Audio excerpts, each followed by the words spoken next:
Now next topic is respiratory quotient. It is the ratio of volume of carbon dioxide released and oxygen used in particular unit of time. And you can से कि अगर हमारे पास कोई भी जैसे glucose का दिया हुआ है कि कितना सबस्ट्रेट, कोई भी ये डिफरेंट सब्सटेंसेस के लिए डिफरेंट है. एंड यू कैन से कि अगर हम ये कहें कि कार्बन डाइऑक्साइड, ग्लूकोज को जब हम यूज़ कर रहे हैं तो ग्लूकोज को जितना हम ऑक्सीजन, ग्लूकोज को ब्रेक डाउन करने में जितनी ऑक्सीजन यूज़ हुई है, सेम अमाउंट ग्लूकोज का सेम अमाउंट कार्बन डाइऑक्साइड का ग्लूकोज के ब्रेक डाउन से रिलीज़ हुआ है. So it's RQ is 1 because it is ratio and it does not have any unit. And particular unit time means unit time जो word दिया हुआ है that means कि अगर 1 मिनट में कोई भी पर्टिकुलर टाइम है, टाइम का यहाँ रेशो निकालने में कोई यूज़ नहीं है, बट अगर हम ये कहें कि 1 मिनट में, 1 घंटे में जितना ऑक्सीजन यूज़ किया है और 1 घंटे में कितनी कार्बन डाइऑक्साइड रिलीज़ की है, उसकी ratio, that is the ratio of respiratory quotient and that is the RQ. Fat का रेस्पिरेटरी क्वोशिएंट 1 से कम है बिकॉज फैट को ब्रेक डाउन करने के लिए ज़्यादा ऑक्सीजन की रिक्वायरमेंट है, तो ऑक्सीजन ज़्यादा यूज़ हो जाता है और कार्बन डाइऑक्साइड कम रिलीज़ होती है. So it is less. That's why we call कि it take the more time to take in more time in digestion, क्योंकि पर्टिकुलर अमाउंट तो जितना 1 घंटे में, आधा घंटे में, 15 मिनट में, जितना भी टाइम हम एज्यूम कर रहे हैं उतना टाइम में जितना ऑक्सीजन को इसने यूज़ किया है, जितना ऑक्सीजन फैट को ब्रेक डाउन करने में यूज़ किया है, और उसी पर्टिकुलर टाइम में कितना कार्बन डाइऑक्साइड रिलीज़ हुई है, that ratio is RQ. Protein having the more RQ than that's organic acids. Some organic acids having the high RQ, that is more than 1, and in anaerobic respiration RQ is infinity because anaerobic respiration में कोई oxygen use नहीं हुई. जब कोई oxygen use नहीं होगी तो किसी भी नंबर से आप उसे डिवाइड करेंगे, ऑक्सीजन इज 0 तो आंसर विल बी इन्फिनिटी. अगर यहाँ पे 2 हुआ, 3 हुआ, कोई भी, तो 0 से डिवाइड करने के बाद it is always come as infinity. RQ को हम डिटरमाइन जो करते हैं that is by using the Gehrings respirometer that we can calculate. Now transport of gases. Transport of gases कैसे होता है? One we can call external respiration, internal and cellular. Already I think मैं आपको बता चुकी थी. एक्सटर्नल रेस्पिरेशन क्या होता है? That occurs in, external means कि that occurs outside the cell, and internal outside the cells means कि कौन से cells जो हमारे tissues form कर रहे हैं, only that occurs only in lungs. Internal respiration which is the intake of oxygen with the blood, so that is the internal respiration. And a cellular respiration which occurs in tissue level when it goes to the different parts of body other than the lungs. So external is when it occurs in lungs only, and internal is when it start transporting by diffusing, by binding with the hemoglobin and transferring to the all parts of body. And cellular is when it occurs in all parts of cell, all parts of body, and it occurs in each and every cell of the body. Now first come to the external respiration. It includes the respiration process which takes place in lungs. Oxygen from the lungs diffuses in the lung capillaries and carbon dioxide from lung capillaries diffuses into the lungs. That is the external. So अब इस external में 3 events आए. One is exchange of gases. Suppose it is lung, तो यहाँ से oxygen अंदर गई और कार्बन डाइऑक्साइड बाहर गई, तो that is the exchange of gases. Formation of oxyhemoglobin. When oxygen enter in lungs, that time oxygen bind with hemoglobin. So that process is formation of oxyhemoglobin and release of carbon dioxide. Means जो carbon dioxide haemoglobin के साथ bind होकर different cells से आई थी, that get released. So it involve all the three events. All these 3 events. Now exchange of gases, that is the first step of external respiration. अब exchange कैसे होता है, आपने 9th क्लास में पढ़ा था. गैसियस पार्टिकल्स और डिफ्यूज़न भी कह सकते हो. Diffusion takes place when gaseous particles move from high concentration to the low concentration. अब सेम यहाँ भी क्या होता है कि जब ऑक्सीजन अंदर जाती है, that is higher in amount and due to the high concentration it can easily diffuse. यहाँ जो डायग्राम है, डायग्राम में आपको 1 ग्रीन रेड दिखाया हुआ है, second is blue. That red is oxygenated blood and that blue is carbonated blood. When alveoli, and these are the alveoli, when air enter in alveoli. अब यहाँ पे क्या होगा कि एल्वोलाई के जब अंदर एयर आ रही है, that time amount of oxygen is very high, concentration of oxygen is very high in alveoli. But यहाँ जो ये ब्लड आया था लंग्स में, इसमें कार्बन डाइऑक्साइड की कंसंट्रेशन ज़्यादा है. अब जब कार्बन डाइऑक्साइड की कंसंट्रेशन यहाँ पे ज़्यादा हुई तो क्या करेंगे, कार्बन डाइऑक्साइड बाहर रिमूव करना शुरू कर देंगे. मीन्स ये कंसंट्रेशन यहाँ पे कार्बन डाइऑक्साइड की ज़्यादा है और एल्वोलाई में ऑक्सीजन की ज़्यादा है. एल्वोलाई में कार्बन डाइऑक्साइड की लेस है और ब्लड कैपिलरीज में ऑक्सीजन की लेस है, विच कम इन द लंग्स. अब जब ऑक्सीजन यहाँ पे कम हुआ, क्योंकि ये ऑक्सीजन कम क्यों है, क्योंकि ये जो ब्लड आया है लंग्स में, that come from the all parts of body. ये बॉडी के डिफरेंट पार्ट्स से आया है और जहाँ ऑलरेडी रेस्पिरेशन हो चुका था, तो वहाँ ऑक्सीजन की कंसंट्रेशन कम है and it come to the lungs for purification. तो लंग्स में आके प्यूरिफिकेशन कैसे हो रहा है, ऑक्सीजन की कंसंट्रेशन यहाँ कम है, तो that's why carbon dioxide moving outside and oxygen start moving inside the blood vessels. तो कार्बन डाइऑक्साइड ब्लड वेसल्स से, कैपिलरीज से लंग्स में आ गई and then oxygen blood vessels में आ गई.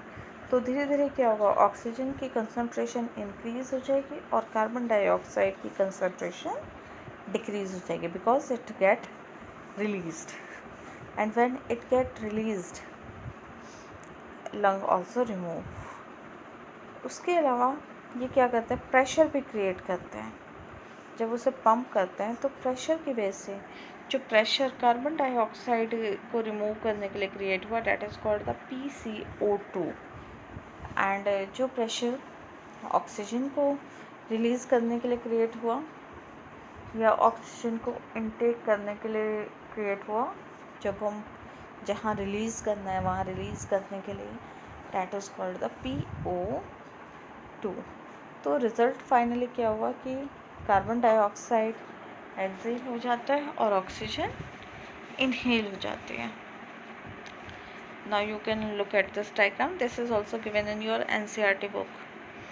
यहाँ पे सबसे पहले क्या हुआ, एयर एंटर किया, that is इंस्पायर्ड एयर. जब एयर एंटर कर रही है तो एयर एंटर करने के टाइम एल्वोलाई में जो एयर थी वहाँ पे ऑक्सीजन का प्रेशर इंक्रीज हो गया and that is 144 mmHg. Mercury, that is the unit of measuring the pressure. It is also learned in chemistry. अब alveolus में पर each alveoli और each alveolus से कि they have blood capillaries. अब वहाँ प्रेशर ऑक्सीजन का ज़्यादा है और कार्बन डाइऑक्साइड का कंपैरेटिवली कम है. जब वो प्रेशर क्रिएट हुआ तो वो क्या करेंगे, ऑक्सीजन को डिफ्यूज़ करना शुरू कर देंगे ब्लड कैपिलरीज में. Then this deoxygenated blood goes to the heart and it start transferring to the different parts of body. See this one. अब जब वो टिश्यूज़ में जाता है, ट्रांसफ़र हुआ, यहाँ पे ट्रांसफ़र के टाइम कोई उसे प्रेशर की ज़रूरत नहीं थी. It does not require any pressure when it goes to the tissues. Tissues में जाने के बाद प्रेशर जो होता है that get change. Pressure of oxygen when it is first when it goes to the tissues, pressure कितना था उस टाइम पहुँचते that is 95 mg and carbon dioxide का 40. अब आप ये कहेंगे यहाँ पे ये रिड्यूस क्यों हो गया है, 104 से 95 क्यों यूज़ हो गया. some pressure get decreased due to the oxygen taken by the other part, just like heart. थोड़ा बहुत हार्ट की सेल्स ने लिया, कुछ लिया, तो प्रेशर गेट डिक्रीज. अब यहाँ पे 95 mmHg प्रेशर आया, तो प्रेशर कंपैरेटिवली कार्बन डाइऑक्साइड के ज़्यादा है. तो कार्बन डाइऑक्साइड के कंपैरिजन में प्रेशर ज़्यादा होने की वजह से ये इजीली यहाँ भी एक्सचेंज हो जाएगा. मीन्स कि ऑक्सीजन क्या होगा, ब्लड कैपिलरीज में ऑक्सीजन का प्रेशर ज़्यादा है तो it start diffusing in tissues and carbon dioxide का प्रेशर कम है. अब टिश्यूज़ में कितना है प्रेशर, कार्बन डाइऑक्साइड का 45, तो that is higher than the 40. तो टिश्यूज़ से कार्बन डाइऑक्साइड ब्लड वेसल्स में डिफ्यूज़ हो जाएंगे. Then it start moving. Now अब ऑक्सीजन का प्रेशर कितना हो जाता है, 40, जिससे वो डिफ्यूज़न इनका स्लो हो जाता है. Now it again goes to the heart and then goes to the alveoli. Then alveoli again कि प्रेशर कितना गया है यहाँ पे उसका, जो 45 of carbon dioxide and oxygen having 40, so it is lesser than the inspired air, lesser than the alveoli. So यहाँ पे वापस ब्लड कैपिलरीज में वापस डिफ्यूज़न शुरू हो जाता है, तो ब्लड कैपिलरीज वापस डिफ्यूज़न शुरू कर देते हैं. तो pressure also play the role. Without pressure they can not change. तो that pressure is important for the maintaining the exchange of gases. Now next is same also, that is oxygen diffusion and carbon dioxide diffusion. It clearly shows alveoli having the pressure of oxygen is 100 mg. अब आप कहेंगे last slide में 104 था, that may be little bit different for person to person, but वहाँ तक नीचे tissues तक जाते रहते थे, थोड़ा बहुत इसका रिडक्शन हो जाता है. यहाँ दोनों ही 100 दिखाए हुए हैं but it get little bit reduce. तो यहाँ से कहाँ गया, फिर डिफ्यूज़ हुआ टिश्यूज़ से, फिर वापस आया. सेम कार्बन डाइऑक्साइड का डिफ्यूज़न क्या हुआ, यहाँ कार्बन डाइऑक्साइड का प्रेशर कम है, यहाँ पे प्रेशर ज़्यादा है, तो due to the more pressure it diffuse in alveoli and जब प्रेशर रिड्यूस हो गया it start moving in blood vessels. Now next, but this diagram is very important diagram. Draw this diagram in your notebook also. अब ये alveoli का कैसे exchange हो रही है, कैसे उसमें कैविटीज़ जो लेयर्स हैं वो कैसे हेल्प कर रही हैं.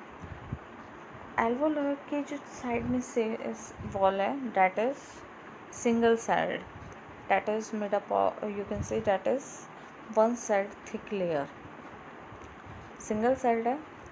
And this is blood capillary. Blood capillaries की भी जो लेयर है that is also made up of single cell.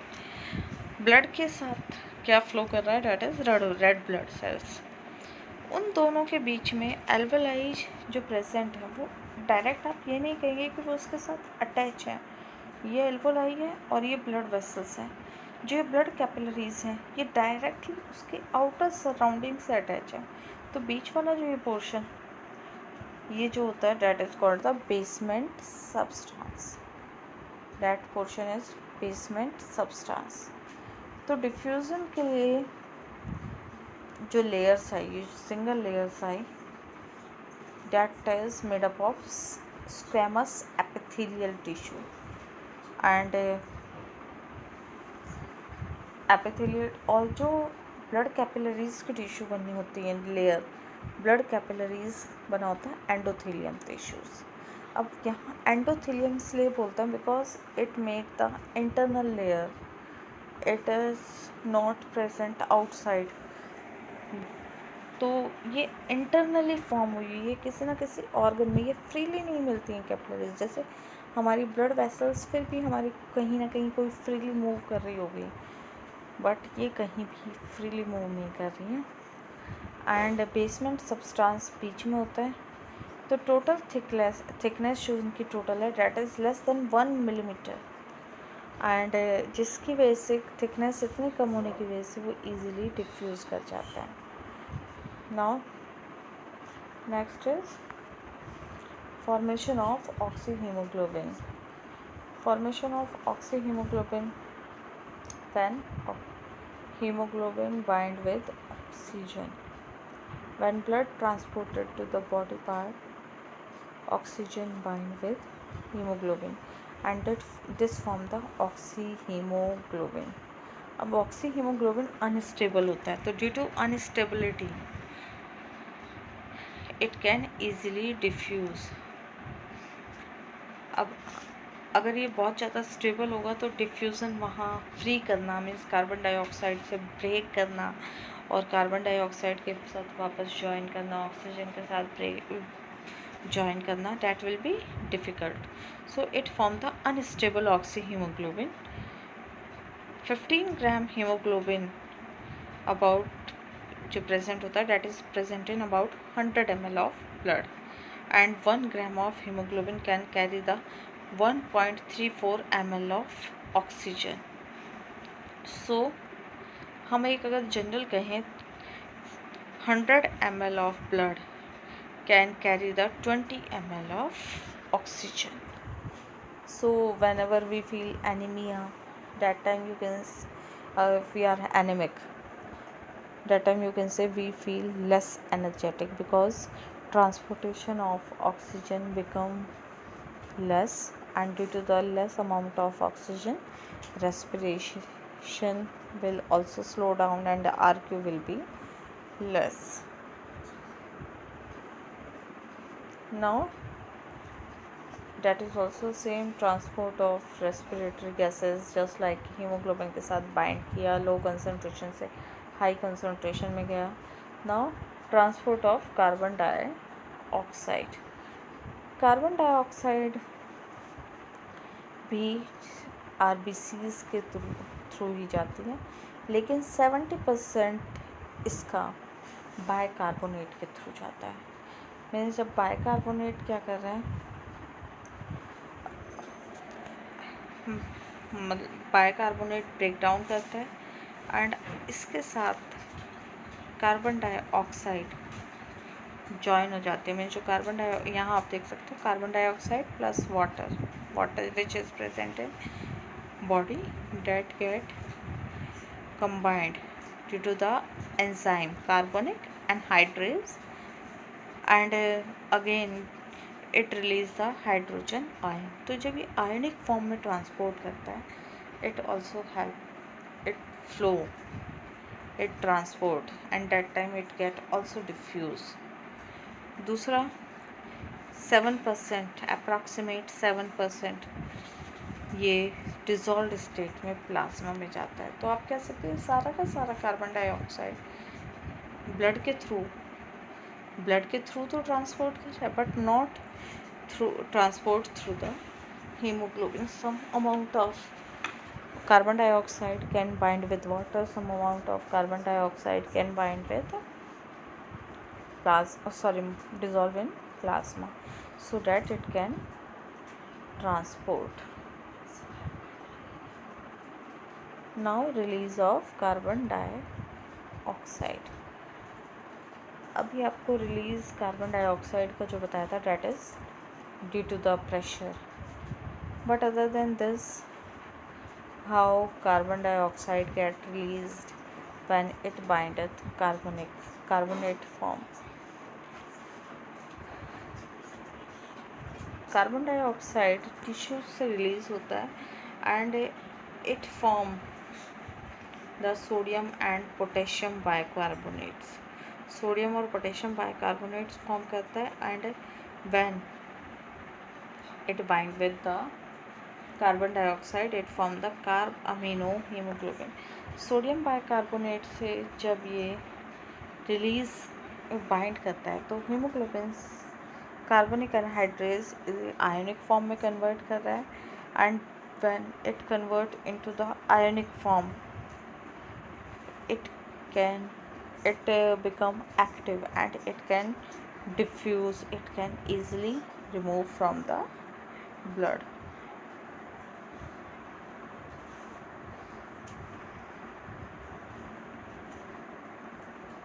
And this diagram is also given in your book. Now next is internal respiration. Internal respiration is the process which occurs in tissues. थोड़ा बहुत तो already बता चुके हैं इसका कि that is कि when pressure is increased in blood vessels and lower pressure of oxygen in tissues, that time oxygen from blood vessels can diffuse in tissues, and tissues having the approximate 45 mm pressure of carbon dioxide and blood vessels have less pressure than this, so carbon dioxide can transfuse or can transfer into the blood. So that process is internal respiration. Tissues में दूसरा काम क्या होता है कि ये carbon dioxide कहाँ से आई टिश्यूज़ में, हर जगह टिश्यूज़ से आ रही है, that is due to the